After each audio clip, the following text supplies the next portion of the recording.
ನೋಡಿ ಈ ಥರ ಮಾಡ್ಕೊಳ್ಳಿ. ಬಂದಿರುತ್ತಲ್ಲ ಈ ದಾರದ ಮೇಲೆ ಮತ್ತೆ ಇದೇ ಥರ ಬರಬೇಕು. ಅದು ಈ ಬಿಸಿ ಶಾಖಕ್ಕೆ ಕಾವಿಗೆ ಕೆಂಪಾಗ್ಬಿಡುತ್ತೆ ಹೂವು. ನಾನು ಇನ್ನೊಂದು ಮೇಯ್ನ್ ಇಂಪಾರ್ಟೆಂಟ್ ಹೇಳ್ತೀನಿ, ಯಾವುದೇ ಕಾರಣಕ್ಕೂ ಫ್ಯಾನ್ ಹಾಕೋಬೇಡಿ. ಹೂ ಅಂದ್ರೇ ತುಂಬ ಶ್ರೇಷ್ಠ. ಅದ್ರ ಜೊತೆಲಿ ಕಣಗ್ಲ ಮುಂದಾಗೆ ಮೊಗ್ಗನ್ನ ದಿಂಡಾಕುವಾಗ ಯಾವತ್ತೂ ಮೊಗ್ಗನ್ನೇ ಹಾಕ್ಬಿಡ್ಬೇಕು. ಯಾಕೆ ಮುಂದಾಗೇನೆ ಹೂವು ತೊಗೊಂಬಂದ್ಬಿಟ್ಟು ನಾವೇ ಕಟ್ತಾ ಇದ್ದೀವಿ ಅಂದರೆ ಹಾಯ್ ಹಲೋ ಎಲ್ರಿಗೂ ನಮಸ್ಕಾರ. ಎಲ್ರಿಗೂ ವರಮಹಾಲಕ್ಷ್ಮಿ ಹಬ್ಬದ ಹಾರ್ದಿಕ ಶುಭಾಶಯಗಳು. ಯಾರ್ಯಾರೆಲ್ಲ ಹಬ್ಬ ಮಾಡ್ತಾ ಇದ್ದೀರಾ, ಮನೆಯಲ್ಲೇ ಹೂವನ್ನು ಕಟ್ಕೊಬೋದು.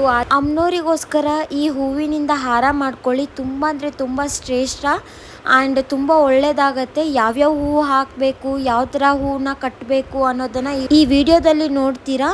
ಎಲ್ಲರೂ ಕೂಡ ಸ್ಕಿಪ್ ಮಾಡ್ದೇ ಈ ವಿಡಿಯೋನ ನೋಡಿ. ಎಲ್ರಿಗೂ ವರಮಹಾಲಕ್ಷ್ಮಿ ಹಬ್ಬ ಶುಭಾಶಯಗಳು. ದೇವರೆಲ್ರಿಗೂ ಫಸ್ಟು ಆರೋಗ್ಯ ಆಯಸ್ಸು ಕೊಟ್ಟು ಆಮೇಲೆ ಐಶ್ವರ್ಯ ಕೊಟ್ಟು ಕಾಪಾಡಲಿ. ಯಾಕೆ ಮುಂದಾಗೇ ಹೂವು ತೊಗೊಂಬಂದ್ಬಿಟ್ಟು ನಾವೇ ಕಟ್ತಾ ಇದ್ದೀವಿ ಅಂದರೆ, ಹೂವಿಗೆ ದೇವರಿಗೆ ದುಡ್ಡು ಕೊಟ್ಟು ನಾವು ಎಷ್ಟೇ ಹೂವು ತಂದು ಹಾಕ್ತೀವಿ, ಇಲ್ಲ ಅಂತಿಲ್ಲ, ಬೇರೆಯವ್ರು ಕಟ್ಟಿದ್ದ ನಾವೇ ಕಟ್ಟಿ ಕೈಯಿಂದ ದೇವರಿಗೆ ಅಲಂಕಾರ ಮಾಡಿದ್ರೆ ಅದು ಒಂದೇ ಹೂವಾಗಲಿ ಅದು ತುಂಬ ಪ್ರೀತಿಯಿಂದ ನಮಗೆ ಮನಸ್ಫೂರ್ತಿ ಆಗುತ್ತೆ. ಬೇರೆಯವರು ಕಟ್ಟಿರ್ತಾರೆ ಇಲ್ಲ ಅಂತ ನಾವು ಹೇಳಲ್ಲ, ಬಟ್ ನಾವೇ ಕಟ್ಟಿ ಹಾಕೋದ್ರಿಂದ ನಮಗೂ ಒಂದು ಖುಷಿ ಸಮಾಧಾನ. ಈ ವರ್ಷದ ವರಮಹಾಲಕ್ಷ್ಮಿಗೆ ನಾವೇ ನಮ್ಮ ಕೈಯಾರ ಬಂದಂಗಾದರೂ ನಾವು ಹೆಂಗಾದರೂ ಮಾಡಿ ಹಾಕಿದ್ರೆ ತುಂಬ ಚೆನ್ನಾಗಿ ಕಾಣುತ್ತೆ, ಮನಸ್ಸಿಗೆ ಸಮಾಧಾನ. ಇನ್ನೊಂದು ಪ್ಲಸ್ ಪಾಯಿಂಟ್, ಯಾಕೆ ಮುಂದಾಗೆ ಮೊಗ್ಗನ್ನ ದಿಂಡಾಕುವಾಗ ಯಾವತ್ತೂ ಮೊಗ್ಗನ್ನೇ ಹಾಕ್ಬಿಡ್ಬೇಕು. ಇನ್ನೂ ಕಾಯಿ ಮೊಗ್ಗು ಹಾಕಬೇಕು. ಇಷ್ಟೊತ್ತಿಗೆ ದಿಂಡು ಹಾಕ್ಬಿಡ್ತಾ ಇದ್ದೆ, ಈ ಸಲ ಸ್ವಲ್ಪ ಲೇಟ್ ಆಯಿತು. ಯಾಕೆಂದರೆ ನಾನು 10 ಗಂಟೆ ಒಳಗಡೆ ಹೂವು ತಂದುಬಿಟ್ಟು 10 ಗಂಟೆ ಒಳಗಡೆ 12 ಗಂಟೆ ಒಳಗಡೆ ದಿಂಡು ಹಾಕ್ಬಿಟ್ಟು ಕ್ಲೋಸ್ ಮಾಡಿ ಕವರಲ್ಲಿ ಹಾಕ್ಬಿಟ್ಟು ನಾನು ಥರ್ಮಾಕೋಲ್ ಬಾಕ್ಸ್ ಇದ್ದರೆ ಹಾಕ್ತೀನಿ, ಇಲ್ಲ ಅಂದರೆ ಪೇಪರಲ್ಲಿ ಸುತ್ತಬಿಟ್ಟು ಆ ನ್ಯೂಸ್ ಪೇಪರಲ್ಲಿ ಆಮೇಲೆ ಕವರ್ ಒಳಗಡೆ ಹಾಕಿ ಫ್ರಿಜ್ಜಲ್ಲಿ ಇಕ್ತೀನಿ. ಅದನ್ನು ನೀವು 1 ವಾರ ಬೇಕಿದ್ರೂ ಹೂವನ್ನು ಸ್ಟೋರೇಜ್ ಮಾಡ್ಬೋದು. ಆದರೆ ಡೈರೆಕ್ಟ್ ಇಕ್ಕಿದ್ರೆ ಏನಾಗುತ್ತೆ ಹೂವು ಅಂತಂದರೆ ನೀರು ಬಿಟ್ಕೊಳ್ಳುತ್ತೆ. ಮಲ್ಲಿಗೆ ಅಲ್ವಾ, ಇದು ಕೆಲವರಿಗೆ ಗೊತ್ತಿರುತ್ತೆ, ಆಲ್ಮೋಸ್ಟು ಕೆಲವ್ರಿಗೆ ಗೊತ್ತಿರೋದಿಲ್ಲ. ಎಲ್ಲಾದ್ರೂ ಎಲ್ಲರಿಂದನೂ ತಿಳ್ಕೊಂಡೋದು ತುಂಬ ಇರುತ್ತೆ. ನಮ್ಮಿಂದನೂ ನಾವು ಇನ್ನೊಬ್ಬರಿಂದ ತಿಳ್ಕೊಳ್ಳೋದಿರುತ್ತೆ. 2 ದಿನ ಮುಂದಾಗೆ ಯಾಕೆ ಹೂವು ಕಟ್ಟಿ ಹಾಕ್ತಾಯಿದ್ದೀವಿ ಅಂದರೆ, ಹಬ್ಬದ ರೇಟಲ್ಲಿ ಹೂವು ಡಿಮ್ಯಾಂಡ್ ಜಾಸ್ತಿ ಇರುತ್ತೆ. ಹಾಗಾಗಿ ನಾವು ಮುಂದಾಗೆ ಹೂವು ತೊಗೊಂಬಂದ್ಬಿಟ್ಟು ದಿಂಡು ಹಾಕಿ ಎಲ್ಲ ಎತ್ತಿಕ್ತಾಯಿದ್ದೀವಿ ಪೂಜೆದು. ಹೂವು ಫಸ್ಟ್ ಕ್ಲೋಸ್ ಆಯಿತು ಅಂತಂದರೆ ನೀಟಾಗಿ. ಅಮ್ಮನವರಿಗೆ ಮಲ್ಲಿಗೆ ಹೂವು ಅಂದ್ರೇ ತುಂಬ ಶ್ರೇಷ್ಠ. ಅದರ ಜೊತೆಲಿ ಕಣಗ್ಲ ಮತ್ತು ರೋಸು, ಅದು ಅಮ್ಮನವ್ರಿಗೆ ಭಾಳ ಪ್ರಿಯ. ಅದು ರೋಸು, ಕೆಂಪು ಹೂವು, ಮಲ್ಲಿಗೆ ಹೂವಲ್ಲಿ ಅಮ್ಮನವ್ರ ಲಕ್ಷ್ಮಿಗೆ ಮಲ್ಲಿಗೆ ಹೂವು ಅಂತಂದ್ರೇ ಅದು ಅಷ್ಟು ಕಳೆ ಅಮ್ಮನವರಿಗೆ. ಅದನ್ನು ಎಷ್ಟು ಹಾಕಿದ್ರೂ ಅಮ್ಮನವ್ರಿಗೆ ಅದು ಸಾಕಾಗೋದಿಲ್ಲ. ಮತ್ತು ಕನಕಾಂಬರ, ಇದರಲ್ಲಿ ಕನಕಾಂಬರ ಸಿಕ್ಕಿಲ್ಲ. ಇವತ್ತು ಮಾರ್ಕೆಟ್ಗೆ ಹೋದಾಗ ಬರೀ ಕನಕಾಂಬರ ಒರಿಜಿನಲ್ ಚೆನ್ನಾಗಿರೋದು ಫ್ರೆಶ್ ಬಂದ್ಬಿಟ್ಟು 100 ಗ್ರಾಮ್ಸು 400 ರೂಪಾಯಿ ಇತ್ತು. 400ರಿಂದ 450. ಮಲ್ಲಿಗೆ ಮಗ್ಗು 900ರಿಂದ 1000 ರೂಪಾಯಿ ತನಕ ಇದೆ. ಇವಾಗಲೇ ತಗೊಂಡ್ಬಿಡ್ಬೇಕಲ್ವಾ ಆಂಟಿ, ಆಮೇಲೆ ಬರ್ತಾ ಇದ್ರೆ ನಾಳೆ ಮತ್ತೆ ಬುಧವಾರ ಮತ್ತು ಗುರುವಾರ ನಾವು ಮಾತಾಡ್ಸೋಕ್ಕೆ ಆಗಲ್ಲ. 2000 ರೂಪಾಯಿ ತನಕ ರೀಚ್ ಆಗೋವಂಥ ಚಾನ್ಸ್ ಇದೆ. ಇವತ್ತು ಮಲ್ಲಿಗೆ ಹೂವು ಬಂದ್ಬಿಟ್ಟು 1000 ರೂಪಾಯಿ ತನಕ ಇದೆ. 900ರಿಂದ 1000 ರೂಪಾಯಿ ತನಕ ಇದೆ ಇವತ್ತು ಮಂಗಳವಾರ. ಯಾಕೆ ಅಂತಂದರೆ ಸ್ವಲ್ಪ ಫ್ರೆಶ್ ಆಗಿ ಸ್ವಲ್ಪ ಕಾಯಿ ಮಗ್ಗು ಒಂದು 4 ದಿವಸ 1 ವಾರ ಇಕ್ಕಬೇಕು ಅಂದರೆ ಆ ಥರ ಮಗ್ಗು ಸ್ವಲ್ಪ ಅಷ್ಟು ರೇಟ್ ಇದೆ. ಶಾಮಂತಿಗೆ ಅಲ್ಲಿ ಹಾಕಿರೋವಂಥ ಶಾಮಂತಿಗೆ ಅಲ್ಲಿ ತೋರಿಸು, ಅಲ್ಲಿ ಹಾಕಿರುವಂಥ ಶಾಮಂತಿಗೆ ಬಂದ್ಬಿಟ್ಟು 1 kg ಶಾಮಂತಿಗೆ ತೊಗೊಂಡಿದ್ವಿ ಮಾಮೂಲಿ. ಅದು ಬಂದ್ಬಿಟ್ಟು 280 ರೂಪಾಯಿ. ಸ್ವಲ್ಪ ಚೆನ್ನಾಗಿರೋದು ಒಂದು. ಆ್ಯಕ್ಚುಲಿ ಏನಾಯ್ತು ಗೊತ್ತಾ ಗಾಯ್ಸ್, ಈ ಹೂವು ಎಲ್ಲ ಬಿಡಿ ಹೂವನೇ. ಆ್ಯಕ್ಚುಲಿ ಆಟೋ ಬುಕ್ ಮಾಡೋಷ್ಟರಲ್ಲಿ ಆಂಟಿ ಇಷ್ಟು ಟಕ್ ಟಕ್ ಅಂತ ಎಲ್ಲ ಕಟ್ಬಿಟ್ಟಿದ್ದಾರೆ. ನೋಡಿ ಎಷ್ಟು ಸ್ಪೀಡ್ ಅಂದರೆ, ಆಂಟಿ ಎಷ್ಟು ಚೆನ್ನಾಗಿ ಹೂವು ಕಟ್ತಿದ್ದಾರೆ ಅಂದರೆ ನಂಗೆ ನಂಬಕ್ಕೆ ಆಗ್ತಾ ಇಲ್ಲ. ಅದು ನೋಡ್ತಾ ಇದ್ರೆ ನೋಡ್ತಾನೇ ಇರಬೇಕು ಅನ್ಸುತ್ತೆ. ಸೊ ನೋಡಿ, ಇವತ್ತೆಲ್ಲ ಶಾಪಿಂಗ್ ಮಾಡ್ಕೊಂಡು ಬಂದಿದ್ದಾರೆ. ಇವತ್ತೆಲ್ಲ ಫ್ಲವರ್ಸ್ ಡೇ. ಅದಕ್ಕೆ ಇವತ್ತು ನಮ್ಮ ಅಕ್ಕ ಅವ್ರ ಮನೇಲೆ ಹಬ್ಬ ಮಾಡೋಣ. ನನ್ನ ಕೈಯಲ್ಲಿ ಆಗಿದ್ದು ಸೇವೆ. ಲಕ್ಷ್ಮಿಗೆ ನಾವು ಎಲ್ಲಿದ್ದರೂ ಮಾಡಿದ್ರೂ ಆ ಅಮ್ಮನ ಅನುಗ್ರಹ ಎಲ್ಲರ ಮೇಲೆ ಇರಲಿ, ನಮಗೂ ಒಂದು ಸಾಥ್ ಕೊಡಲಿ. ಯಾಕೋ ತುಂಬ ಕಷ್ಟ, ನಮ್ಮ ಮೇಲೆ ಕಷ್ಟ ಇದೆ. ನಾವು ನಮ್ಮದವರೆಲ್ಲ ಕೈ ಬಿಟ್ಟಿದ್ದಾರೆ. ಏನೋ ಈ ನಮ್ಮ ಕೈಯಲ್ಲಾಗಿದ್ದು ಈ ಸೇವೆನಾದರೂ ಮಾಡಿದ್ರೆ, ಯಾರಾದರೂ ಒಬ್ಬರು ಪೂಜೆ ಮಾಡಲಿ, ಅವ್ರಿಗೆ ಸಹಾಯ ಮಾಡೋಕ್ಕೆ ಆ ಟೈಮ್ ಇಲ್ಲ ಅಂದರೆ ಪಾಪ ನಾವು ಅವ್ರಿಗೆ ಹೋಗಿ ಒಂದು ಸಾಸಿವೆ ಕಾಳು 1 ಗರಿಕೆ ಅಷ್ಟಾದರೂ ಸಹಾಯ ಮಾಡಿದ್ರೆ ಅದು ದೇವರಿಗೆ ಸಲ್ಲುತ್ತೆ ಅಷ್ಟೇ. ನನ್ನ ಅನಿಸಿಕೆ. ಬೇರೆಯವರು ಹೇಗೆ ಏನು ಅಂತ ನನಗೆ ಗೊತ್ತಿಲ್ಲ. ನನ್ನ ಅನಿಸಿಕೆ, ನಾನು ಅದನ್ನು ಹೇಳ್ತಾ ಇದ್ದೀನಿ. ನಿಮ್ಮ ಕೈಯಲ್ಲಾದಷ್ಟು ನೀವು ಸಹಾಯ ಮಾಡಿ. ನೀವು ಹಬ್ಬ ಮಾಡೋಕ್ಕಾಗಿಲ್ಲ ನಮ್ಮ ಕೈಯಲ್ಲಿದ್ದರೆ, ಯಾರಾದರೂ ಮಾಡ್ತಾಯಿದ್ರೆ ಅವರಿಗೆ ನಿಮ್ಮ ಕೈಯಲ್ಲಿ 1 ಮೊಳ ಹೂವು ಕಟ್ಟೋದು, ಏನಾದರೂ ಒಂದು ಮಾಡಿ ಎಲ್ರಿಗೂ ದೇವ್ರು ಒಳ್ಳೇದು ಮಾಡ್ತಾನೆ. ಪ್ರೀತಿ ತೋರಿಸ್ತಾರೋ ಅಷ್ಟೇ ಪ್ರೀತಿ ತೋರಿಸ್ತಾರೆ ಇವರು. ಹಾಗಾಗಿ ಅಮ್ಮನ ಸಮಾನನೇ ನನಗೆ. ಸೊ ಇವತ್ತು ಏನು ಮಾಡ್ಬಿಟ್ಟು ಬಂದಿದ್ದಾರೆ ಅಂದರೆ, ಮಾರ್ಕೆಟಲ್ಲಿ ಇವತ್ತು ಮಂಗಳವಾರ ಆದ್ರೂ ಕೂಡ ಶುಕ್ರವಾರ ವರಲಕ್ಷ್ಮಿ ಹಬ್ಬ, ಓಕೆನಾ?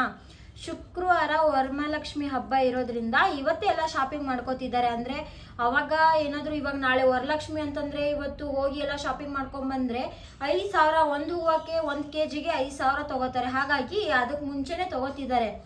ಸೊ ಇವತ್ತು ಕಾಲಿಡಕ್ಕೆ ಜಾಗ ಇರಲಿಲ್ವಂತೆ. ಮತ್ತೆ ಅವತ್ತೇ ಹಿಂದಿನ ದಿವಸನೇ ತಂದು ನಾವು ನಾಳೆ ಹಬ್ಬ ಅಂದರೆ ಇವತ್ತು ತಂದು ಹೂವು ಒಂದು ಕೆಲಸಕ್ಕೆ ಕಟ್ಟೋಕ್ಕಾಗಲ್ಲ ಅವತ್ತು. ಯಾಕೆಂದ್ರೆ ತುಂಬ ಕೆಲಸ ಇರುತ್ತೆ. ಸಿಚುವೇಶನ್ನು ಒಂದು ಡಿಮ್ಯಾಂಡು ಅಮೌಂಟು ರೇಟ್ ಆಗಿರುತ್ತೆ, ಇನ್ನೊಂದು ಬಂದ್ಬಿಟ್ಟು ಟೈಮ್ ಸಾಕಾಗೋದಿಲ್ಲ. ಅವತ್ತು ತುಂಬ ಟೈಮು ತುಂಬ ಫಾಸ್ಟಾಗಿ ಓಡುತ್ತೆ. ಬೇಕಾದರೆ ನೀವು ಯಾರನ್ನಾದ್ರೂ ಬೇಕಿದ್ರೆ ಎನ್ಕ್ವೈರಿ ಮಾಡಿ. ಹಬ್ಬದ ಹಿಂದಿನ ದಿವಸ ಎಷ್ಟು ಬೇಗ ಟೈಮ್ ಆಗುತ್ತೆ ಅಂತಂದರೆ ವಿ ಕ್ಯಾನ್ ನಾಟ್ ಇಮ್ಯಾಜಿನ್. ಅಷ್ಟು ಇದಾಗುತ್ತೆ ಹಬ್ಬದ ಟೈಮಲ್ಲಿ. ಹಿಂದಿನ ದಿವಸ ಬೇಕಾದ್ರೆ ನೀವು ಪರೀಕ್ಷೆ ಮಾಡಿ ನೋಡಿ. ಯಾವುದೇ ಒಂದು ಶುಭ ಕಾರ್ಯಕ್ಕೆ ದೇವತಾ ಕೆಲಸಕ್ಕೆ ಹೊರಟಾಗ ಅವತ್ತಿನ ದಿವಸಕ್ಕಿಂತ ಅವತ್ತು ಹಿಂದಿನ ದಿವಸ ಎಷ್ಟೇ ಪ್ರಿಪ್ರೇಷನ್ ಇದ್ರೂ ಕೂಡ ಅವತ್ತು ಟೈಮೇ ಸಾಕಾಗೋದಿಲ್ಲ. ಇದು ನಿಮಗೆ ಅನುಭವ ಆಗಿರುತ್ತೆ ಅಂತ ನಾನು ಅಂದ್ಕೊಂಡಿದ್ದೀನಿ. ಆ ಕಾರಣಕ್ಕೆ ನಾನು ಇವತ್ತು ಇವರಿಗೆ ಒಂದು ಸ್ವಲ್ಪ ಸಹಾಯ ಮಾಡೋಣ. ಆಮೇಲೆ ಇನ್ನೊಂದು ಮೇಯ್ನ್ ಏನಂದರೆ, ಹೂವು ನಾವು ಮಾರ್ಕೆಟಿಂದ ತಂದ ತಕ್ಷಣ ಒಂದು ಪೇಪರ್ ಹಾಕ್ಬಿಟ್ಟು ಆ ಪೇಪರ್ ಮೇಲೆ ಇಲ್ಲ ನೆಲದ ಮೇಲೆ ಹಾಗೆ ಹರಡಬೇಕು. ಯಾಕೆ ಅಂತಂದರೆ ಅದು ಈ ಬಿಸಿ ಶಾಖಕ್ಕೆ ಕಾವಿಗೆ ಕೆಂಪಾಗ್ಬಿಡುತ್ತೆ ಹೂವು. ಹಾಗಾಗಿ ನೆಲಕ್ಕೆ ಹಾಕ್ಬಿಟ್ಟು ಒಂದು ಸ್ವಲ್ಪ ಹೊತ್ತು ನಮಗೆ ಹೇಗೆ ಉಸಿರಾಡೋಕ್ಕಾಗಲ್ವೋ ಹೇಳಿ ಅದೇ ಥರ ಅದಕ್ಕೂ ಫೀಲ್ ಆಗುತ್ತೆ. ಆಮೇಲೆ ಅದು ಸ್ವಲ್ಪ ಮುದುಡೋಗುತ್ತೆ, ಅಂದರೆ ಬತ್ತೋಗುತ್ತೆ ಹೂವು. ಆವಾಗ ದೇವರಿಗೆ ನಮ್ಗೆ ಇಕ್ಕಕ್ಕೆ ಏನಪ್ಪ ಎಷ್ಟು ದುಡ್ಡು ಕೊಡ್ತಂದ್ರೂ ನಾವು ಇದು ಮಾಡಲ್ಲ. ಅದನ್ನು ನಾವು ಸ್ಟೋರೇಜ್ ಮಾಡೋದ್ರ ಮೇಲೆ ಡಿಪೆಂಡೆಂಟ್ ಇರುತ್ತೆ. ಆ ಕಾರಣಕ್ಕೆ ನಾನು ನಿಮಗೆ ಹೇಳೋದು, ತಂದ ತಕ್ಷಣ ಒಂದು ಪೇಪರು ಇಲ್ಲ ನೆಲ ಒರೆಸ್ಬಿಟ್ಟು ಅದ್ರ ಮೇಲೆ ಹರಡ್ಬಿಟ್ಟು ಸ್ವಲ್ಪ ಅದಕ್ಕೆ ಒಂದು ಸ್ವಲ್ಪ ನೀರು ಸಿಂಬಿಸ್ಬಿಟ್ಟು ಸ್ವಲ್ಪ ಫ್ರೀ ಆಗೋದಕ್ಕೆ ಬಿಡಿ. ನಾವು ಹೊರಗಡೆಯಿಂದ ಹೇಗೆ ಬಂದ ತಕ್ಷಣ ಕಾಲು ತೊಳ್ಕೊಂಡು ಒಂದು 5 ನಿಮಿಷ ಕೂತ್ಕೊಂಡು ಫ್ಯಾನ್ ಹಾಕ್ಕೊಂಡು ನೀರು ಕುಡಿದ್ಬಿಟ್ಟು ನಾವು ಹೇಗೆ ಫ್ರೀ ಆಗಿರ್ತೀವೋ ಅದೇ ಥರ. ಅದಕ್ಕೋಸ್ಕರ ಆಮೇಲೆ ನೀವು ನಿಮಗೆ ಎಷ್ಟು ಬೇಕು, ಈಗ ತೊಟ್ಟು ನೋಡಿ, ಈ ಹೂವಿನ ತೊಟ್ಟಿರುತ್ತಲ್ಲ, ಇದು ಇಲ್ಲದೆ ಇರೋ ಅಂಥದ್ದನ್ನು ಒಂದು ಸೈಡಲ್ಲಿ ಇಟ್ಕೊಳ್ಳಿ, ಇರೋ ಅಂಥದ್ದನ್ನು ಒಂದು ಸೈಡಲ್ಲಿ ಇಟ್ಕೊಳ್ಳಿ. ಹೂವಲ್ಲಿ ಯಾವುದೇ ಹೂವಲ್ಲಿ. ಯಾಕೆಂದರೆ ಎಲ್ಲ ಹೂವನ್ನ ಆ ಟೈಮಿಗೆ ನಾವು ಜೋಡಿಸಿ ಸಪ್ರೇಟ್ ಮಾಡ್ಕೊಂಡು ಮಾಡೋಷ್ಟೊತ್ತಿಗೆ ಟೈಮ್ ಆಗಿಬಿಡುತ್ತೆ. ನಾವು ಸ್ಟೋರೇಜ್ ಮಾಡುವಾಗಲೇ ತೊಟ್ಟಿಲ್ದೇ ಇರೋ ಹೂವು ಇರುತ್ತೆ. ಆ ಹೂವನ್ನ ನಾವು ಸಪ್ರೇಟ್ ಇಟ್ಕೊಂಡ್ರೆ ನಮಗೆ ಯಾವುದಕ್ಕೆ ಅದನ್ನು ದೀಪದ ಕೆಳಗಡೆ ಜೋಡಿಸೋದಕ್ಕೆ, ನಮ್ಮ ಸ್ಟ್ಯಾಂಡ್ ಇದ್ರ ಕೆಳಗಡೆ ಜೋಡ್ಸೋಕ್ಕೆ, ಅಲಂಕಾರ ದೀಪದ ಪಾದದ ಹತ್ರ ಜೋಡ್ಸೋಕ್ಕೆ ಎಲ್ಲದಕ್ಕೂ ಅನುಕೂಲ ಆಗುತ್ತೆ. ಅದಕ್ಕೋಸ್ಕರ ನೀವು ಅದನ್ನು ಮಾಡಿ. ಆಮೇಲೆ ಫ್ಯಾನ್ ಹೂವು ಕಟ್ಟುವಾಗ ನಾನು ಇನ್ನೊಂದು ಮೇಯ್ನ್ ಇಂಪಾರ್ಟೆಂಟ್ ಹೇಳ್ತೀನಿ, ಯಾವುದೇ ಕಾರಣಕ್ಕೂ ಫ್ಯಾನ್ ಹಾಕೋಬೇಡಿ. ನೀವು ಫ್ಯಾನ್ ಹಾಕಿಲ್ಲ ನೋಡಿ ಗಾಯ, ಸೆಕೆ ಆಗ್ತೈತೆ ಆಂಟಿ ಫ್ಯಾನ್ ಹಾಕ್ಲಾ ಅಂತ ಕೇಳಿದ್ರೆ ಇಲ್ಲ ಬೇಡ ಅಂತಾನೆ ಹೇಳ್ತಿದ್ದಾರೆ. ಅಂದ್ರೆ ಹೂವು ಹರಳ್ಬಿಡುತ್ತೆ. ಆಮೇಲೆ ಇನ್ನೊಂದು ಕೆಂಪಾಗ್ಬಿಡುತ್ತೆ ಹೂವು. ಫ್ಯಾನ್ ಹಾಕೊಂಡು ಹೂವು ಕಟ್ಟಿದ್ರೆ ಬೇಗ ಹೂವು ಇರಲ್ಲ ಮೇಯ್ನ್. ಅದಕ್ಕೋಸ್ಕರ ಇದನ್ನ ಮೈಂಡಲ್ಲಿ ಇಟ್ಕೋಬೇಕು ಯಾರೇ ಆದ್ರೂ. ಅದಕ್ಕೋಸ್ಕರ ಆಂಟಿ ಇವಾಗ ನಿಮ್ಮ ಕಡೆಯಿಂದ ಒಂದು ಹೆಲ್ಪ್ ಹೇಳಿ. ಏನಂದ್ರೆ ನನ್ನ ಸಬ್ಸ್ಕ್ರೈಬರ್ಸ್ಗೆ ಇವಾಗ ನೀವು ಕಟ್ತಾ ಇರೋದು ಹೂವು ಅವ್ರಿಗೆ ಇಷ್ಟ ಆಗಿರುತ್ತೆ, ಅವ್ರಿಗೆ ಹೇಗೆ ಕಟ್ಟೋದು ಅಂತ ಅವ್ರಿಗೆ ಗೊತ್ತಿರಲ್ಲ. ಸೊ ನೀವು ಹೇಗೆ ಕಟ್ತಾ ಇದ್ದೀರಾ ಅದನ್ನ ತೋರಿಸ್ತೀನಿ. ಅದಕ್ಕೇನಂತೆ. ಆಮೇಲೆ ನೋಡಿ, ಇದನ್ನು ಒಂದು ದಿಂಡು ನಾನು ಕಂಪ್ಲೀಟ್ ಮಾಡ್ತೀನಿ, ಇನ್ನೊಂದು ರೌಂಡ್ ಹಾಕ್ತೀನಿ. ಅದು ಸ್ಟಾರ್ಟ್ ಮಾಡುವಾಗ ನಿಮಗೆ ತೋರಿಸ್ತೀನಿ. ಯಾಕೆಂದ್ರೆ ಇದು ಅರ್ಧ ಆಗ್ಬಿಟ್ಟಿದೆ ಸ್ವಲ್ಪ. ಇದು ನಿಮ್ಮ ಪಾಪ ನಿಮಗೆ ಕನ್ಫ್ಯೂಷನ್ ಆಗುತ್ತೆ. ಅದಕ್ಕೋಸ್ಕರ ನಾನು ನಿಮಗೆ ಇದನ್ನ ಇದ್ರಲ್ಲಿ ತೋರಿಸಿದ್ರೆ ನಿಮ್ಗೆ ಅರ್ಥನೂ ಆಗಲ್ಲ ಪಾಪ. ಸುಮ್ಮನೆ ನಾನು ಹೇಳಬಾರ್ದು. ಕೈ ಹಿಡಿದಿದ್ದವತ್ತು ಇದೇ ಹೂವು ಮಹಾಲಕ್ಷ್ಮಿ ನಾನು ತುಂಬ ನೋವಲ್ಲಿರುವಾಗ 1 kgಗೆ 20 ರೂಪಾಯಿ ಥರ ಹೂವು ಕಟ್ತಾ ಇದೆ 2002ನಲ್ಲಿ. ಖಾಲಿ 2002 ನನಗೆ 20 ರೂಪಾಯಿಗೆ ಹೂವು ಕಟ್ತಾ ಇದೆ ಅವತ್ತು. ಆ 20 ರೂಪಾಯಿ ಅನ್ನೋದು ನನಗೆ 200 ರೂಪಾಯಿಗೆ ಸಮ ಆಗಿತ್ತು ನನಗೆ ಅವತ್ತು. ಅವೆಲ್ಲ ಆಂಟಿ ಅವೆಲ್ಲ ನೆನ್ಸ್ಕೊಂಡ್ರೆ ಖುಷಿನೂ ಆಗುತ್ತೆ. ದಿಂಡು ಹಾಕೋದಕ್ಕೆ ಬರ್ತಾ ಇರಲಿಲ್ಲ. ಎಷ್ಟು ದಿವಸ ದಿಂಡು ಹಾಕೋದಕ್ಕೆ ಎಷ್ಟು ಜನರ ಹತ್ರ ಹೋಗೋದಿದ್ದೀನಿ ಅಂದರೆ ಸುಮಾರು ಒಂದು 3 ತಿಂಗಳು ಅವ್ರು ಹೇಳ್ದಂಗೆ ಕೇಳಿದ್ದೀನಿ. ಹೂವು ಕಟ್ಟೋರ ಮನೆ ಬಾಗಿಲಿಗೆ ಹೋಗಿದ್ದೀನಿ. ನಾನು ಹೂವನ್ನ ಅವ್ರಿಗೆ ಫ್ರೀಯಾಗಿ ಕಟ್ಕೊಟ್ಟಿದ್ದೀನಿ. ಹೂವು ಫ್ರೀಯಾಗಿ ಕಟ್ಕೊಟ್ರು ಅವ್ರು ನನಗೆ ದಿಂಡು ಹಾಕೋದು ಹೇಳ್ಕೊಡ್ಲಿಲ್ಲ. ನನಗೆ ತುಂಬ ನೋವಾಗೋಯ್ತು. ನೋಡು, ನನಗೆ ತುಂಬ ದಿಂಡು ಹಾಕ್ಬೇಕಂತ ಕಲಿಬೇಕು. ವಿದ್ಯೆ ಎಷ್ಟೇ ಕಲಿತ್ರೂ ಅದಕ್ಕೆ ಕೊನೆ ಇರಲ್ಲ. ವಿದ್ಯೆಗೆ ಯಾವತ್ತೂ ಸಮುದ್ರದ ಆಳದಷ್ಟು ವಿದ್ಯೆ ಯಾವುದೇ ಆದ್ರೂ. ಹಂಗಾಗಿ ನನಗೆ ತುಂಬ ಅಳು ಬರ್ತಾಯಿತ್ತು. ಸರಿ, ನನಗೆ ಓದು ಇಲ್ಲ, ಇದೇ ಕೈಯಲ್ಲಿರೋ ವಿದ್ಯೆನೇ ನನಗಿರೋದು ಅಂತೇಳಿ ಇತ್ತ. ಆವಾಗ ಕಲೀಲೇಬೇಕು ಅಂದಾಗ ಯಾರ್ದೋ ಒಂದು ನಮ್ಮ ಅಕ್ಕಪಕ್ಕದಲ್ಲಿ ಯಾರಾದ್ರೂ ನಮ್ಮ ಫ್ರೆಂಡ್ಸು ಹಿಂಗೆ ಕೆಲಸ ಮಾಡೋ ಜಾಗದಲ್ಲಿ ಇರ್ತಕ್ಕ ಕೇಳಿದ್ದಕ್ಕೆ ಅವರು ಅಷ್ಟೇ ತಾನೇ ದೊಡ್ಡ ವಿಷಯನ ತಗೋ ನನ್ನ ಮೊಬೈಲ್ ಅಂತ ಕೊಟ್ಬಿಟ್ಟು ಅವರು ಇದು ದಿಂಡ ಹಾಕೋದನ್ನ ತೋರಿಸೋದನ್ನ ಹೇಳ್ಕೊಟ್ರು ನನಗೆ. ಇದೇ ಥರ ಮಾಡಬೇಕು ಅಂತ. ಸುಮಾರು ಒಂದು 3 kg ಹೂವು ಹಾಳು ಮಾಡಿದ್ದೀನಿ ನಾನು, ಹೂವು ದಿಂಡ ಕಲಿಯೋದಕ್ಕೆ. ಆಯ್ತು, ಎಲ್ಲ ಹೂವಲ್ಲೂ ಹಾಕ್ತೆ, ಆದರೆ ಮಲ್ಲಿಗೆ ಹೂವಲ್ಲಿ ಹಾಕಕ್ಕಾಗ್ತಾ ಇರಲಿಲ್ಲ ನನಗೆ. ಅವಾಗ ಏನು ಮಾಡೋದು ಅಂತ, ಆದರೂ ಪರವಾಗಿಲ್ಲ ಅಂತ ಹಾಕೋದಕ್ಕೆ ಶುರು ಮಾಡಿದೆ. ಕರೆಕ್ಟ್ ಸೀಸನ್ ಮಲ್ಲಿಗೆ ಹೂ ಸೀಸನಲ್ಲೇ ಹಾಕ್ತೆ. ಆವಾಗ ಕಮ್ಮಿ ಇರುತ್ತೆ ಸ್ವಲ್ಪ, ಎಷ್ಟೇ ಕಷ್ಟ ಆದ್ರೂ ಹಾಕಬೇಕು ಅಂತ ಕಲ್ತ ಮೇಲೆ ನನಗೆ ಕೈ ಹಿಡಿತು ಲಕ್ಷ್ಮಿ. ಎಷ್ಟೋ ಜನ ಯಾರಾದರೂ ಅವ್ರ ಮನೆ ಫಂಕ್ಷನ್ನು ಏನೇ ಕರೆದ್ರೂ ನನಗೆ ಹೂವಾಗೆ ಆರ್ಡ್ರ್ ಕೊಡ್ತಾರೆ, ಹೂವು ಕಟ್ಕೊಡ್ತೀನಿ ಯಾರಾದ್ರೂ. ನಾನಾಗೆ ಮಾರ್ಕೆಟಿಂದ ತೊಗೊಂಬಂದು ಫ್ರೆಶ್ ಆಗಿ ಅವರಿಗೆ ನಾಳೆ ಹೂವು ಇಷ್ಟು ಏನು ರೇಟ್ ಇರುತ್ತೋ ಅದ್ರ ಮೇಲೆ, ಇಲ್ಲ ಹೂವನ್ನ ಅವ್ರು ತೊಗೊಂಬಂದ್ರು ಕೂಡ ಕಟ್ಟೋದಕ್ಕೆ ಕೂಡ ನಾನು ನನಗೆ ಇಷ್ಟು ದುಡ್ಡಂತ ಕೊಟ್ಟರು, ಹೂವು ಅವರೇ ತೊಗೊಂಬಂದು ಕೊಟ್ಟರು ನಾನು ಕಟ್ಟಿ ಕೊಡ್ತೀನಿ. ನನ್ನ ನೋಡಿ ಗಾಯ್ಸ್, ಇದು ಮಧ್ಯಾಹ್ನ ಇವಾಗ 5 ಗಂಟೆಗೆ ನಾವು ಮಾರ್ಕೆಟಿಂದ ಬಂದಿದ್ದು.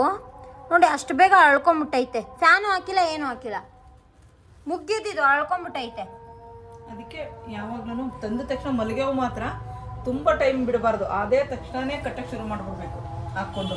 ನೋಡಿ ಗಣಗಳ ಹೂವು ಮತ್ತೆ ಮಲ್ಲಿಗೆ ಹೂವು ಮತ್ತೆ ಏನಂತೆ ಅದು ಎಲೆ ನೇಮ್ ಇದು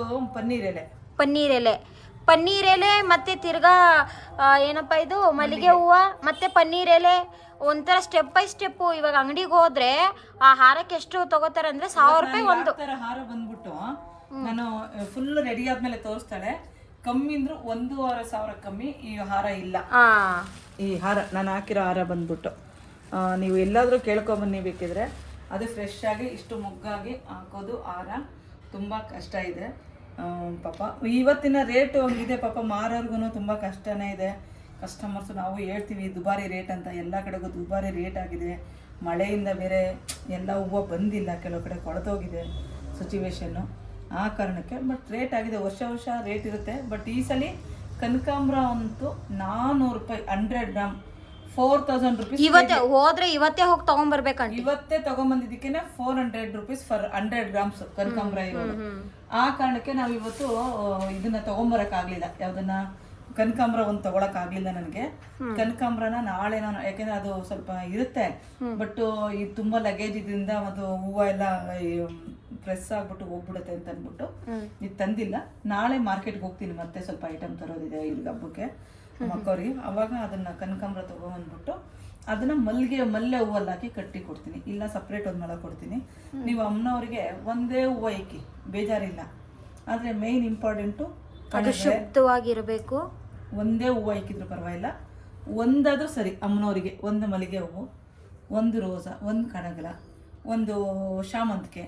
ಅಮ್ಮನವ್ರಿಗೆ ಒಂದು ದಾಸವಾಳದ ಹೂವು ಭಾಳ ಶ್ರೇಷ್ಠ. ಅಮ್ಮನವ್ರಿಗೆ ಒಂದೇ ಹೂವು ಇಕ್ಕಿ, ಅಮ್ಮ ಏನನ್ನಲ್ಲ, ನೀವು ಅದನ್ನ ಇಕ್ಕಿ ಪೂಜೆ ಮಾಡಿ. ಮತ್ತೆ ಒಂದು ಸಂಖ್ಯೆ ಹೂವು ಇಕ್ಕಿ, ತುಂಬ ಒಂದೊಂದೇ ಇಕ್ಕಿ ಪರವಾಗಿಲ್ಲ. ನಮಗೆ ನಾವು ವರ್ಷಕ್ಕೊಂದೇ ಹಬ್ಬ ಮಾಡೋದ್ರಿಂದ ಗ್ರ್ಯಾಂಡ್ ಆಗಿ ಮಾಡ್ತೀವಿ. ಎಷ್ಟೊಂದು ದೀಪಾವಳಿ, ಗಣೇಶ ಹಬ್ಬ, ಅದು ನಾಗರ ಪಂಚಮಿ, ಅದು ಇದು ಮಾಡಿರೋದು ಅಲಂಕಾರಕ್ಕಿಂತ ಈ ಸಲ ಸ್ವಲ್ಪ ಡಿಫ್ರೆಂಟ್ ಆಗಿ ಗ್ರ್ಯಾಂಡ್ ಆಗಿ ಮಾಡೋಣ ಅಂತ ಪ್ಲಾನಿಂಗ್ ಮಾಡ್ಕೊಂಡಿದೀವಿ. ನಮ್ಮ ಮಕ್ಕಳೆಲ್ಲ ಬರ್ತಾರೆ, ಸಿರಿ ಬರ್ತಾಳೆ, ಮತ್ತೆ ಅರ್ಥ ಬರ್ತಾಳೆ, ಸಿರಿ ಬರ್ತಾಳೆ. ಆಕ್ಚುಲಿ ಗಾಯ್ಸ್, ಗುರುವಾರ ನಮ್ಗೆ ಜಾಗರಣೆ ಡೆಕೋರೇಷನ್ ಎಲ್ಲ ಮಾಡ್ಕೊಂಡು ನಮ್ಮ ಸಿರಿ ಪಮ್ಮು ಅವರೆಲ್ಲ ಆಚೆ ಮಲ್ಕೊಂಡಿರ್ತಾರೆ. ಅಂದ್ರೆ ಅವ್ರಿದ್ರೆ ಕೆಲಸ ಆಗಲ್ಲ, ಅವ್ರು ಕಟ್ಟಾಕ್ಲೇಬೇಕು. ಅದಕ್ಕೋಸ್ಕರ ಅಂಬಟ್ಟು ಹೂವ, ಅದಕ್ಕೆ ಹೂವ ಇವತ್ತೇ ಕಟ್ಬಿಡ್ತಾ ಇದೀವಿ. ಹೆಂಗಿದ್ರು ಮೊಗ್ಗೈತಲ್ವಾ, ಅರಳ್ಬಿಟ್ರೆ ಕಷ್ಟ ಅಂತೆ ಕಟ್ಟಕ್ಕೆ ಆಂಟಿ ಹೇಳ್ತಾವ್ರೆ. ಅದಕ್ಕೆ ಇವಾಗಲೇ ಕಟ್ಬಿಡ್ತಿದ್ದಾರೆ. ನೀವು ಅಷ್ಟೇನೆ ಆಂಟಿ, ಹೂವು ಏನಾರು ಫಂಕ್ಷನ್ ಇದ್ರೆ ನಮ್ಗೆ ಒಂದು ಸಹಾಯ ಮಾಡಿ ನಿಮ್ಮ ಕೈಯಿಂದ, ನಾನು ಕಟ್ಟಿ ಇದು ಮಾಡಿ ಕೊಡ್ತೀನಿ. ನಿಯರೆಸ್ಟ್ ಎಲ್ಲಾದ್ರೂ ಈ ಕಡೆ ಇರೋರಿದ್ರೆ ತುಂಬಾ ಚೆನ್ನಾಗಿ ಕಟ್ತಾ ಇದ್ದಾರೆ. ನಿಮ್ ಕಣ್ಣಿಗೆ ನೋಡಿ, ನಿಮ್ ಕಣ್ಣು ಮುಂದೆನೆ ನೋಡಿ ಎಷ್ಟು ಚೆನ್ನಾಗಿ ಕಟ್ತಿದ್ದಾರೆ. ಅಂಡ್ ನೀವೇನು ಹೇಳಕ್ ಇಷ್ಟಪಡ್ತೀರಾ ಆಂಟಿ ನಮ್ಮ ಸಬ್ಸ್ಕ್ರೈಬರ್ಸ್ಗೆ? ಅಂದ್ರೆ ಹೂವು ಯಾವಾಗ ತಗೊಂಬಂದು ಕಟ್ಟಿದ್ರೆ ಶ್ರೇಷ್ಠ? ನೀವು ಏನು ಗೊತ್ತಾ ವರಮಹಾಲಕ್ಷ್ಮಿ, ನೀವು 1 ವಾರ ಮುಂದೆನೆ ನಿಮ್ಮಲ್ಲಿ ಫ್ರಿಡ್ಜ್ ಎಲ್ಲರೂ ಮನೇಲಿ ಇದ್ದೇ ಇರುತ್ತೆ ಅಲ್ವಾ, ನಾನು ಕೇಳೋದು. ಹಾಗಾಗಿ ನೀವು ರೋಸು ಶಾಮಂತಿಗೆನ 1 ವಾರ ಮುಂದಾಗೇ ತಂದು ಕಟ್ಬಿಟ್ಟು ಆಯಿತಾ, ನೀವು ಒಂದು ಪೇಪರ್ ಸುತ್ತಬಿಟ್ಟು ಒಂದು ಕವರಲ್ಲಿ ಹಾಕಿ ಫ್ರಿಜ್ಜಲ್ಲಿ ಇಕ್ಕಿ. ಹೂವು ನಿಮಗೆ ರೇಟು ಇರುತ್ತೆ, ಕಮ್ಮಿನೂ ಇರುತ್ತೆ. ಆಮೇಲೆ ನಿಮಗೆ ಹೂವು ಬೇಗ ಹಾಳಾಗೋದಿಲ್ಲ. ಬೇಕಾದ್ರೆ ನಾನು ನಮ್ಮ ಮನೆಗೆ ಹೂವು ತರ್ತೀನಿ, ತಂದರೆ ಒಂದೊಂದ್ಸಲ 15 ಡೇಸ್ ತನಕ ಇಟ್ಕೋತೀನಿ, 1 ತಿಂಗಳ ತನಕ. ಹಾಗಾಗಿ ಸ್ವಲ್ಪ ಹೂವು ಮಾತ್ರ ಇದಕ್ಕೆ ತಂದು ಇಟ್ಕೊಳ್ಳಿ. ಶಾಮಂತಿಗೆ ಇದು ಮಾತ್ರ ರೋಸು ಮತ್ತೆ ಸ್ವಲ್ಪ ಇದೆಲ್ಲ ಅದು ಇಕ್ಕಿದ್ರೆ ನಿಮಗೆ ಸ್ವಲ್ಪ ಕಮ್ಮಿ ಇರುತ್ತೆ ಅಂತೇಳಿ ಅಂತ. ನಮಗಿಲ್ಲ ಎಷ್ಟೇ ರೇಟ್ ಆದರೂ ಪರವಾಗಿಲ್ಲ, ನಾವು ಅವತ್ತೇ ತೊಗೊಂಬರ್ತೀವಿ ಅಂತೇಳಿ ಅಂತಂದರೆ ಅದು ನಿಮಗೆ ಇಷ್ಟಪಟ್ಟಿದ್ದು. ಹಾಗಾಗಿ ಅದ್ರ ಬಗ್ಗೆ ನಾನು ಜಾಸ್ತಿ ಹೇಳಲ್ಲ, ಅವರ ವೈಯಕ್ತಿಕ ಅದು. ಅವತ್ತೇ ತರ್ತೀವಿ ಅಂತಂದರು, ನಮ್ಮ ಹತ್ರ ದುಡ್ಡು ಜಾಸ್ತಿ ಇರಲ್ಲ, ಅವತ್ತು ಡಿಮ್ಯಾಂಡ್ ಇರುತ್ತೆ ಅಂತಂದರೆ ನೀವು ಅವತ್ತು ಹೋಗ್ಬಿಟ್ಟು ಸ್ವಲ್ಪ ತೊಗೊಂಬನ್ನಿ ಒಂದು ದಿವಸ. ಬಟ್ ಕಟ್ಟಕ್ಕೆ ಟೈಮ್ ಸಿಕ್ಕಲ್ಲ ಅಷ್ಟೇ. ಹಾಂ, ನೀವು ಕಟ್ಟಕ್ಕೆ ಟೈಮ್ ಸಿಕ್ಕಲ್ಲ, ಅದಕ್ಕೋಸ್ಕರ ಹಾಗಾಗ್ಬಿಟ್ಟು ಏನೋ ನಮ್ಮ ಕೈಯಲ್ಲಿ ಆಗಿದ್ದು ಒಂದು ಇದು. ಎಲ್ರಿಗೂ ವರಮಹಾಲಕ್ಷ್ಮಿ ಹಬ್ಬದ ಶುಭಾಶಯಗಳು. ಇನ್ನು ಅಲಂಕಾರ ಮಾಡುವಾಗ ಒಂದು ನಮ್ಮ ಹುಡುಗಿ ಹತ್ರ ವಿಡಿಯೋಸ್ ಹಾಕಿಸ್ತೀವಿ. ಅಲಂಕಾರ ಅಲ್ಲ ಆಂಟಿ, ಇವತ್ತಿಂದ ಡೈಲಿ ವ್ಲಾಗ್ ಸ್ಟಾರ್ಟ್. ವರಲಕ್ಷ್ಮಿ ಹಬ್ಬ ಮುಗಿಯೋವರೆಗೂ ಡೈಲಿ ಏನೇನ್ ಮಾಡ್ತೀವಿ, ಎಷ್ಟೆಷ್ಟು ಕೆಲಸ ಇದೆ, ಏನೇನು ಯಾವ ತರ ಮಾಡ್ತಾ ಇದೀವಿ ಅವತ್ತಿಂದ ಅವತ್ತೇ ಅಪ್ಲೋಡ್ ಮಾಡ್ಬಿಡ್ತೀವಿ ಗೈಸ್. ಯಾಕಂದ್ರೆ ಇವತ್ತು ವಿಡಿಯೋ ಮಾಡಿ ನಾಡಿದ್ದು ಅಪ್ಲೋಡ್ ಮಾಡೋಣ ಅಂದ್ರೆ ಅದು ನಿಮ್ಗೂ ಹೆಲ್ಪ್ ಆಗ್ಬೇಕಲ್ವಾ. ಇವಾಗ ನಾವು ವಿಡಿಯೋ ಮಾಡ್ತಾ ಇರೋದು ನಿಮ್ಗೋಸ್ಕರ ಅಲ್ವಾ.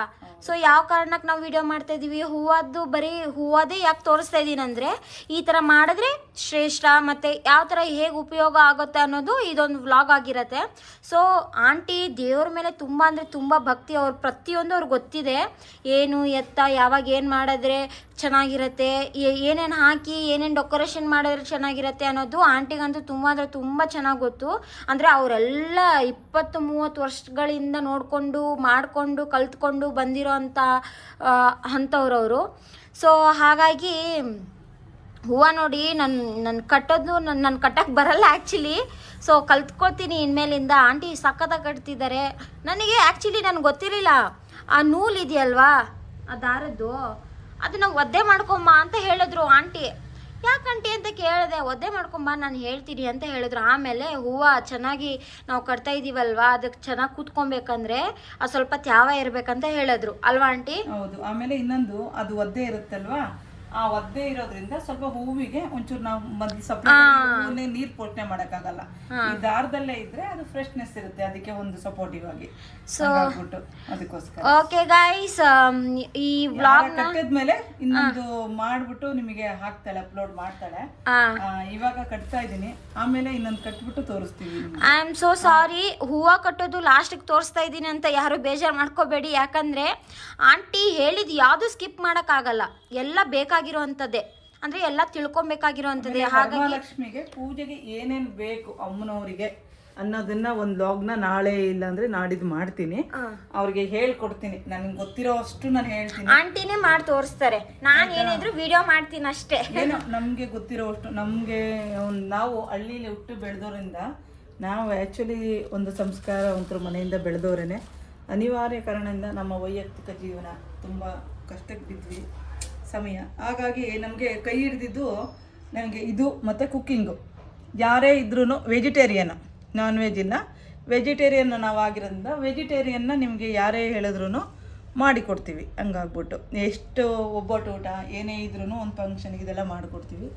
ನೋಡಿ, ನಿಮ್ಮ ಕಡೆಯಿಂದ ಏನಾದರೂ ಒಂದು ಸಹಾಯ, ನಾವು ನಿಮ್ಮ ಹೆಸರು ಹೇಳ್ಕೊಂಡು ಬದುಕ್ತೀವಿ, ಜೀವನ ಮಾಡ್ತೀವಿ.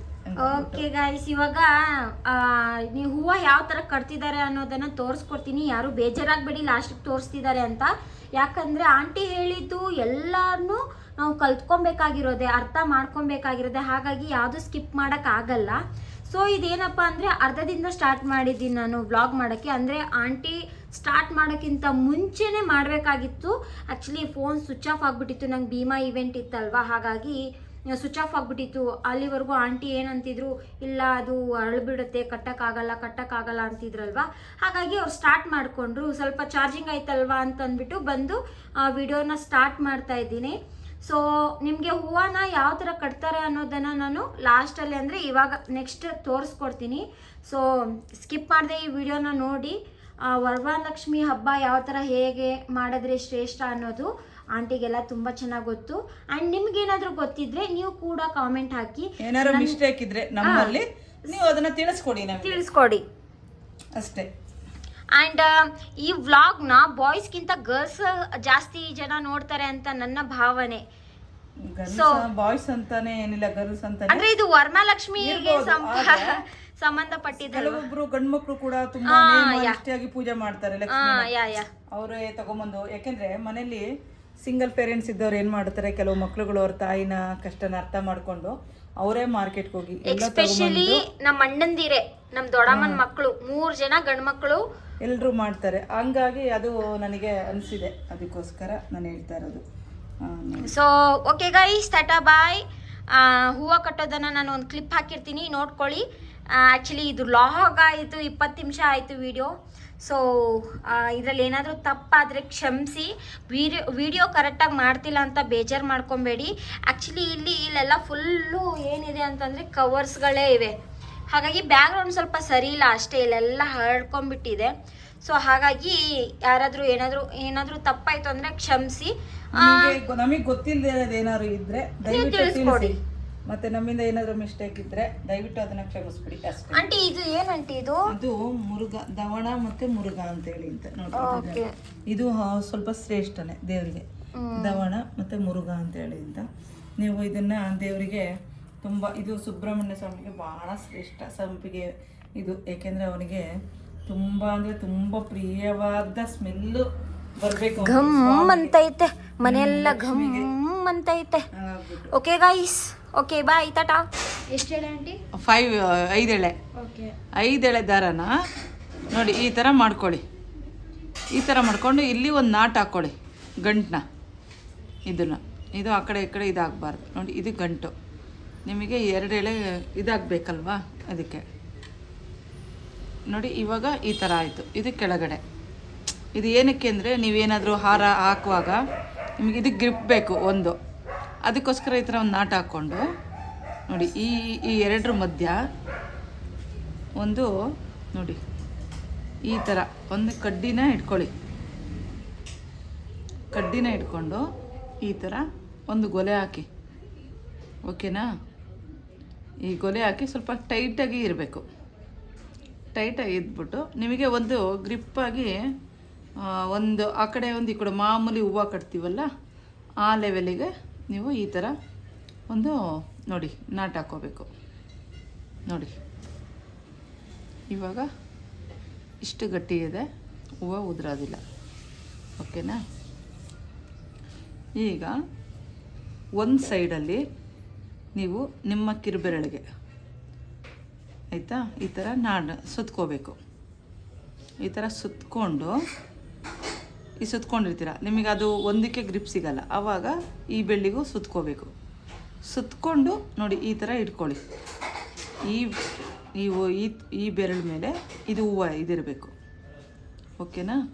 ಅದ್ರ ಮೇಲೆ ನೋಡಿ ಈಗ ಹಿಂಗೆ ಇಕ್ಕಿದ್ದೀನಲ್ವ, ಇಲ್ಲಿಂದ ದಿಂಡ ಹಾಕೋದನ್ನು ತೋರಿಸ್ತೀನಿ ನೋಡಿ ಹೇಗೆ ಹಾಕೋದು ಅಂತೇಳಿ ಅಂತ. ಹೂವು ಸ್ವಲ್ಪನೇ ಹಾಕ್ಕೊಡಿ, ಸ್ವಲ್ಪ ಹೂವು ಹರಳಿದೆ, ಹಾಗಾಗಿ ನೋಡಿ ಇದು ಹೂವು. ಈ ಹೂವು ಮೇಲೆ ಹಿಂಗೆ ಬರಬೇಕು, ಇದು ಸೈಡಲ್ಲಿರಬೇಕು ನೋಡಿ. ಈಗ ಬಂದಿದ್ದು ನೋಡಿ ಈ ಕಡೆ ಹಂಗೆ ಮೇಲೆ ಬಂದಿದ್ದು ಸೈಡಲ್ಲಿರಬೇಕಿದು ಈ ಥರ, ಓಕೆನಾ? ನೋಡಿ ಈ ತೊಟ್ಟಿನ ಮಧ್ಯದಲ್ಲಿ ನಿಲ್ಲಬೇಕು. ಮತ್ತು ಇದೇ ತೊಟ್ಟಿನ ಮೇಲೆ ಈ ಹೂವು ಇಕ್ಬೇಕು. ಈ ದಾರ ಕೆಳಗಡೆ ಬಂದಿರುತ್ತಲ್ಲ, ಈ ದಾರದ ಮೇಲೆ ಮತ್ತೆ ಇದೇ ಥರ ಬರಬೇಕು ನೋಡಿ. ಇದ್ರ ಮೇಲೆ ಬಂದ್ಬಿಟ್ಟು ಈ ತೊಟ್ಟಿನ ಕೆಳಗಡೆ ಮತ್ತೆ ದಾರ ಬರಬೇಕು ನೋಡಿ.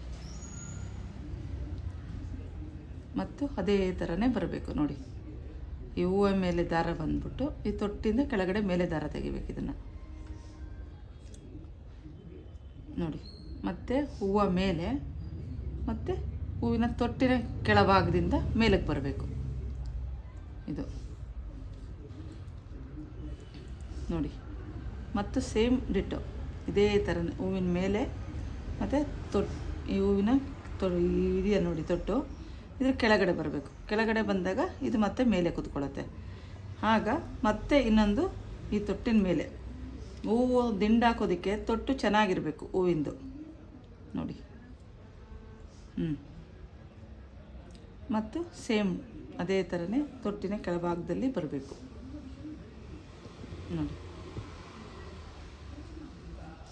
ನೋಡಿ ನಿಮಗೆ ಇಷ್ಟು ಹೂವು ಬಂತು. ಕೆಲವರು 4 ಹೂವಲ್ಲಿ ಹಾಕ್ತಾರೆ ದಿಂಡು, ಚೆನ್ನಾಗಿರುತ್ತೆ. ಬಟ್ ಸ್ವಲ್ಪ ಹೊತ್ತಾಗಿ ಹಾಕಿದ್ರೆ ದೇವರಿಗೆ ನೋಡೋಕ್ಕೂ ದಪ್ಪನಾಗಿರುತ್ತೆ ಸ್ವಲ್ಪ. ಹಾಗಾಗಿ ನಾನು ಸ್ವಲ್ಪ ಒತ್ತಾಗಿ ಹೂವನ ದಿಂಡು ಹಾಕ್ತೀನಿ ನೋಡಿ. ಸೇಮ್ ಇದೇ ಥರನೇ ಒಂದು ಹೂವಿನ ಮೇಲೆ ಹಾಕಿ ಅದ್ರ ಕೆಳಗಡೆಯಿಂದ ದಾರ ತೆಗಿತಾ ಬರಬೇಕು ನೋಡಿ. ಇದೇ ಥರ ತೆಗಿತಾ ಬರಬೇಕು.